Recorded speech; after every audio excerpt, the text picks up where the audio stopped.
Rồi thôi. Rồi, cái nhỏ này xuống. Hello. Giờ là 8:42. Sau rất là nhiều thứ setup. Và chần chừ thì cuối cùng mình cũng bấm nút live. Và đây, đây là cái live đầu tiên. Mình không hiểu mình đang làm gì nữa. Mình cũng không có chuẩn bị sẽ nói cái gì. Và mục đích của buổi hôm nay ấy, thì đơn giản là mình muốn start một cái gì mới, mình muốn bắt đầu một cái gì mới. Rồi đến đâu rồi đến. Hôm nay mình sẽ tập trung cố gắng live được cỡ 1 tiếng. Ừ, 1 tiếng. Rồi thế thôi, buổi đầu sẽ bắt đầu mới nhẹ nhàng.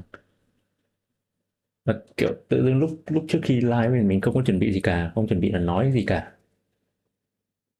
Nhưng mà khi mà vào trong này thì bắt đầu thấy nó bị hồi hộp ấy. Hồi hộp thì không phải, nhưng mà nó kiểu cảm giác là bị gượng. Ừ, bị gượng, không biết nói cái gì nên nói cái gì. Nó không bị nuột, nó không được nuột. Không sao cả. Giờ thì cũng thứ nhất là cái kênh này của mình là kênh mới hoàn toàn, chả ai biết cả. Thực ra một người biết, nhưng mà vào lúc này thì cũng không ai xem, mặc dù là may ra thì sau này cái clip này có một vài người xem. Nhưng mà đấy, không có ai cả, mà cũng không ai biết mình là ai, không có gì phải xoắn cả. Rồi, sau được khoảng 1-2 phút rồi thì bây giờ mình sẽ bắt đầu vào luôn. Chuyển màn. Ý, cắt nhạc đi. Rồi, thấy màn đúng không? Hôm nay mình đang xem dở clip này, mình nghĩ xem tiếp. Cái đoạn sort này of mình the muốn xem lại này. caricaturing you. I do appreciate you bringing up Trump and Bleach as an example. So continuing on fun exchanges between you and Elon, you said if they were having Biden's last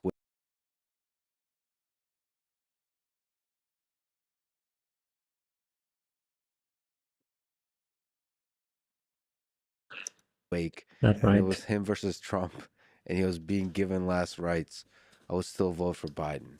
To which Trump, Right, right là and he gì was cơ? being given last rights, Nghi thức. I would still vote for Biden. To which Elon replied, caricaturing you, if Biden were a flesh-eating zombie with 5 seconds to live, or upon being reelected, Earth would plunge into a 1,000 years of darkness, I would still vote. Về cơ bản là cái ông Mark Cuban này là một shark trên chương trình Shark Tank của Mỹ. Thì mùng 4 tháng 3 có tweet là ông ấy sẽ vote cho Biden. Và Elon thì kiểu gọi là gì, chọc khuấy à, không phải kiểu gọi Vote là for từ him. gì ta, That's basically quoting you. chọc khuấy, nói móc, nói móc, biếm họa. Vote for him. Đại khái là bởi vì Elon là không không thích Biden thì từ từ mình mới chỉnh cái này mới được, chứ không mình đang không biết là ờ, chỉnh cái này chứ hả, cái này chứ. Ok, thế nãy giờ chưa có ai vào. Ừ, rồi quay lại đây.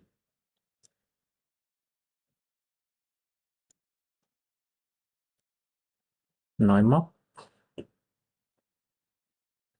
mình đang nói đến đâu rồi nhỉ? Mình đang nói đến việc là Elon không thích Biden này, và ông Mark Cuban này thì ông đấy ủng hộ Biden, cho nên là Elon mới nói móc ngược lại. Cái này thì mình hiểu sơ sơ thôi, sơ sơ cái ý mà cái nội dung của cái bài tweet này thôi. Nhưng còn bởi vì chắc nó dùng dùng dùng idiom nhiều nên là mình cũng không không That's rõ không. basically quoting you, but in a caricature. And you responded, while I have your attention, wanted to say thank you. Your consultants at Tesla followed up about. So it's all up today about using code blood drone to save the company money. Không hiểu. Using cost plus drugs, about which we'll talk about, to save the company money. Truly appreciate it. And in parentheses, my limit is 300 years of darkness. Very well done, Mark. What's your intuition, if we just stick on Biden and Trump for a sec, what's your intuition why Biden would make a better president than Trump? Look at the basics, right? If you look at the people he's hired, there hasn't been any turnover in his cabinet at all. If you look at the people he's hired over the course of his career, or while he was vice president in particular, there's nobody who's turned on him and came out and written Biden đã là books phó tổng thống and rồi. made public statements about how he's bad for the Lâu quá mình country. không nhớ nữa. Now Phó compare tổng that to thời Trump. The thời nào people ta? closest to him, almost all of them turn unless there's a financial Thời relationship Obama hay sao? involved. And to me, that says everything. The dynamics of the team is important to you. If you're going to be the most powerful person in the world, you better know how to manage and lead, right? And that's not to say Biden hasn't made a lot of mistakes. I mean, immigration, the border is a horrific mistake. And hopefully he recognizes that. And I don't like the fact that he doesn't admit his mistakes and just say, okay, I got to fix it, or I made a mistake in Afghanistan, whatever it may be, right? The position of commander in chief and president, you're going to make mistakes. Then I look at the other guy, never admits a mistake, and the list is long. What do you think about the immigration situation? A lot of conservatives are using that sort of the theory is that the reason it's happening is because they would be able to illegally vote. That's insane. For Biden. Yeah, you can't be an illegal immigrant and vote.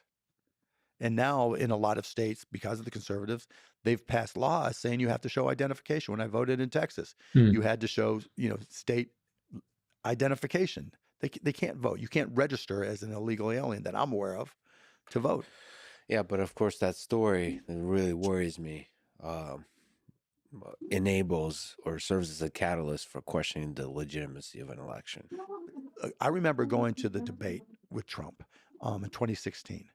And he was debating Clinton. And one of the things he said was, we don't even know if this election will be legitimate if I lose. This was in 2016 before he was even elected. And that was where he was going. That's just what he does. He's never admitted a mistake. The guy's failed a zillion times. Most people say, okay, I learned from him. I read a book about Roy Cohn, and Roy Cohn was the ultimate deny, and that was one of Trump's mentors. And you can see almost everything that Roy Cohn ever did in the same way that Donald Trump approaches things. But given how drastic the immigration situation is, that story becomes more believable. Yeah, of course it does, right? But the facts are still the facts, right? And in red states, they're going to be checking every ID. They're going to be making sure that's not the case. And you can also make the argument, well, in the blue state, it doesn't matter. In the swing states, they're still going to be checking because they know Trump is going to sue the shit out of him when he loses. And so again, that's where, people will take those self-preservation steps to keep their job and do the right thing. There's still enough people, those self-preservation steps to keep their job and do the right thing. There's still enough people who believe in this country and how amazing it is to do the right thing. And a lot of the premise of what some conservatives is to do the right thing. And a lot of the premise of what some conservatives are saying and doing, the underpinning of it is that their fellow citizens will not do anything, not some things, anything that serves the best interest of this country. And to me, that's just wrong. That is just misleading and wrong. I just worry about, I don't care about Trump or Biden. I care about democracy. I just worry I worry about the viral nature of the idea of this illegal immigrants. But it's very functional, right? Either they get across. There's 1,000 different ways an unlimited number of ways to enter the United States of America undetected, right? And the south border, where it's the easiest and the worst. And Biden needs to take steps to reduce that. Remember, when Biden was vice president and Obama was president, they called Obama the deporter in chief. He had no problem deporting people. And I think, if I had to guess, and this is just a guess, that when they looked at the initial statistics for immigration when Biden took over, they thought there was room for more immigrants, not because they would vote, but you can make a fiscal argument that in a world where the birth rate is flat to declining, we need immigrants, right? And Why? immigrants typically don't have a higher crime rate or anything than indigenous American citizens. Indigenous isn't the right word, but American citizens. And so they made a calculated mistake. They made a decision that was wrong, and now they have to fix it, or it's going to hurt them severely. But I don't buy, like what Elon's pushing, that the whole reason is they are voters and will become voters. And we should say the obvious. You're a descendant of immigrants. Yeah, for sure. And the immigrants is what makes this country great. You're a descendant of immigrants. Descendants. Yeah, for sure. And the immigrants is what makes this country great in many parts, the diversity of this nation. And we should probably keep the people that are like already been in this country for a while and are killing it, like PhD students and all this. It's like that's not what Donald Trump wants, though. He wants to ship them all out, right? There's just a whole lot of hyperbole when it comes to talking about all of these things we're talking about. When it's right versus left, my team versus your team, my tribe versus your tribe. Yeah. The only way to stand out is hyperbole. The hard part, and why I like this conversation, is how do you distinguish hyperbole versus reality? And I get where you're going, Lex, where it's like what the smallest spark sometimes can cause people to change, and then that spark becomes bigger, and then it becomes more widespread, and then all of a sudden your country has changed. It's not what you thought it was. I get that completely, right? And yes, you always have to be on top of that to make sure. But a lot of that comes from lack of leadership, right? And lack of trust, because there's nobody who's saying, all right, Republicans, that's all hyperbole and you're wrong for that. Democrats, you fucked up on immigration, right? You fucked up in Afghanistan, right? Here's where you made these mistakes. Own it. There's nobody who says, right, we're not going to just bring in Republicans if the Republicans win. And then, and there's nobody who says we're not going to just bring in Democrats. We're going to bring in a mix, right? We're going to try to get balance on the Supreme Court. There's no leadership that's doing it. That's the fundamental problem. It's not about the ideology of woke. It's no leadership. Yeah, leadership. And yeah, it's whatever systems we've created. It's really frustrating that if you don't like Trump, it really is Trump derangement syndrome. Like he's definitely Hitler. And if you don't like Biden, he's senile lizard person. Right. That right. Everybody gets labeled, right? And because that works on social media. Look, if Elon changed the algorithm just by taking himself out of it, seriously, I'm not saying don't post, right? Post all you want. But he, if you look at his followers, they're almost all right-leaning. If you look at the people he engages with positively, they're almost all right-leaning. And if you look at the people he engages with negatively, like me, right, I consider myself an independent, but I lean left on the DEI topic, right? Mm-hmm. That influences the algorithm. And so you see what you see because of what he says. Yeah, well, I mean, for sure, but there could be a lot of influential people on Twitter that influence the algorithm and all that kind of stuff. I do feel it's not even about ideology or where you lean. It's about like the algorithm not prioritizing drama, like the attention grabbing thing, or the lower lizard version of that, where like people just want the drama. They want to turn it out. When I last read through all the stuff on their algorithm, right? Maybe it's changed. Whoever has the biggest account and gets engagement on that account influences what people see the most.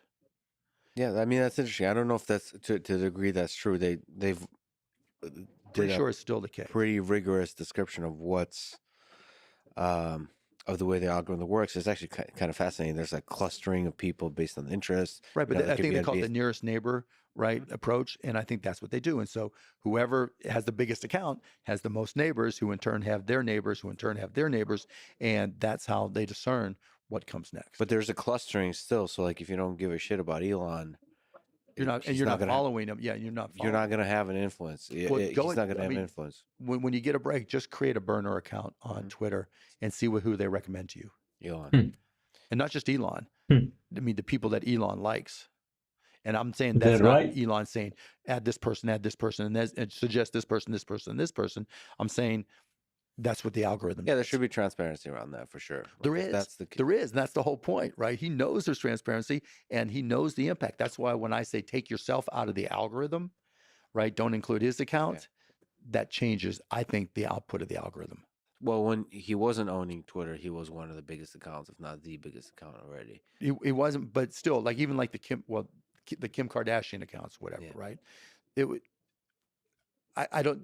It wasn't open source to Elon's credit. It is now, so I couldn't see it to know, right? So I didn't get the sense one way or the other of one element being dominant over the other.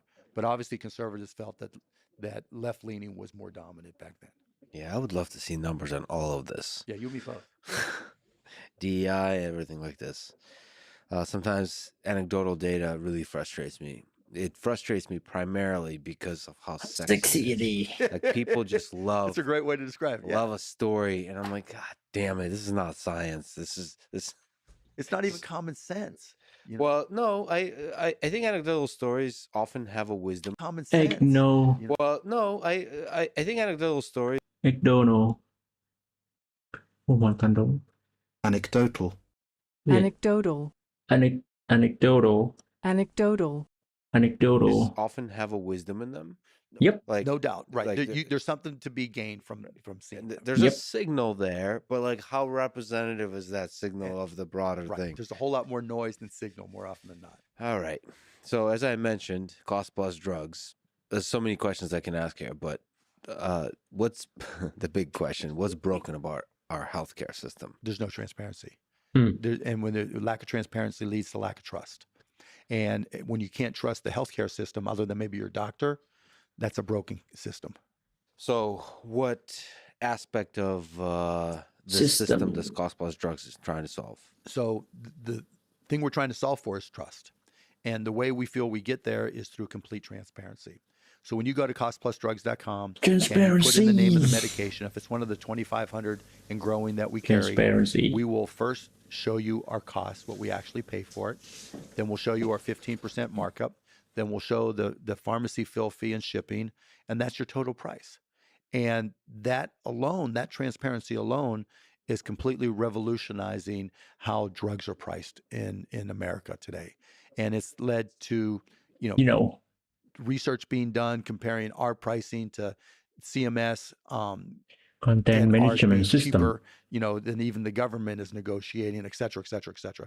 And so just that transparency alone has had an impact and saved millions of people hundreds of millions of dollars or more. And maybe it results in more transparency in other parts of the system too. Correct. Seeing the business of it. But what do the so-called middlemen companies, so the PBMs, The pharmacy benefit managers. thank Yeah. you, CVS Caremark, Cigna's Express Scripts, and United Health's Optum RX, Right. they control majority of the market. Right. What do they do wrong? They put profits over everything, right? And they know in an industry that's completely opaque, they can pretty much do what they want and nobody gets to see what they're doing in detail. And so, the first thing when you sign a A contract. contract with one of those big PBMs, it says you can't disclose any of this. And the fact that you can't be disclosed means they could tell Lexus company that they're being, they're getting a great price and they're only being charged X, and they can tell Mark's company, oh, you're getting a great price and we're charging Mark X plus, right? But Mark doesn't know any better because there's no way to know. The markup is not transparent. The cost isn't transparent. The markup isn't transparent. There's different things like I was just talking to a company in a presentation a couple of days ago, and they took the step to leave the big three PBMs to go to a rebate-free PBM that was smaller. And what they said led to the decision. They had a contract with the PBM for these things called rebates, right? Where depending on the volume of medications you buy, they'll kick back to you Cái này khó hiểu quá. a percentage of them. Bắt đầu And bị mất as tập it trung turns rồi. out, when they compared what was contracted for to what they actually got, they were getting underpaid every single year.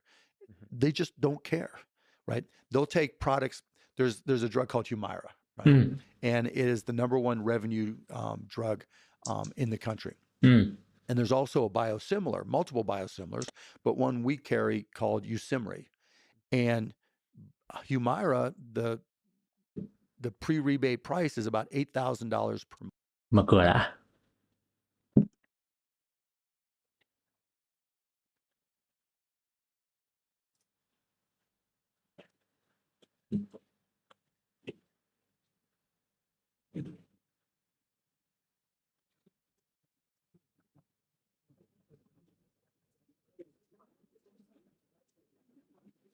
Thấy rồi, mới được 20 phút rồi. Thấy mỏi mỏi.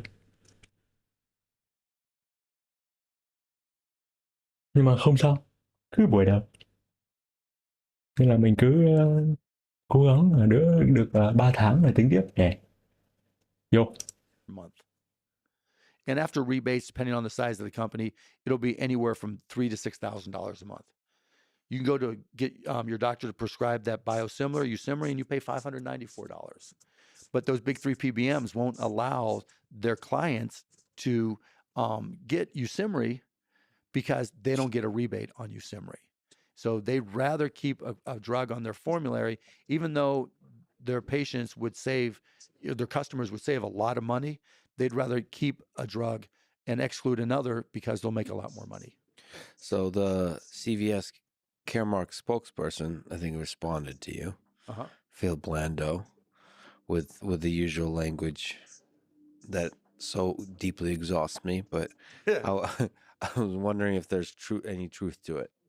Employers, unions, health plans, and government programs work with CVS Caremark precisely because we deliver for them lower drug costs, better health outcomes, and broad pharmacy access through our true cost vantage, and choice formulary initiatives.